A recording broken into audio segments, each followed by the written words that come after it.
Streetnews.it, siamo qui all'evento La Liberazione dei Sogni con Miriam Rigione. Allora Miriam, proprio tu in un'altra intervista ci hai parlato di un sogno realizzato, quindi obiettivo raggiunto? Obiettivo raggiunto diciamo per metà, perché è solo l'inizio, diciamo che per chi desidera realizzarsi in questo settore è alla continua ricerca di qualcosa sempre di più, quindi non si arriva, almeno per quanto mi riguarda, mai ad una fine, ma è sempre un punto di inizio. Quindi ancora tanti sogni da realizzare? Sì. Come ti comporterai nel momento in cui, non so, lungo il cammino trovi qualche ostacolo? Che cosa fai? Molli o continui? Allora, io credo che la cosa più giusta, e anche tu penso ne sei testimone.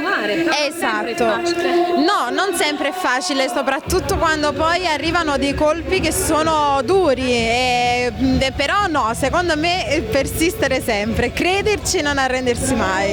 Quindi a altri ragazzi che cosa consigli? Comunque di seguire i propri sogni, di raggiungere i propri obiettivi con perseveranza, o arrivati ad un certo punto di cambiare strada nel caso in cui il cammino si infittisce? No, assolutamente no, continuate, studiate, perché come ho già detto appunto in un'altra intervista il talento è gran parte, ma sicuramente aiutato dallo studio può arrivare molto più lontano, quindi no, credeteci, crederci non basta, bisogna metterci l'anima. Quindi... Benissimo, facciamo un saluto a tutti i lettori di Street News. Sì, un bacione a tutta Radio Street News, grazie a te e grazie a tutti quanti voi. Grazie, ciao.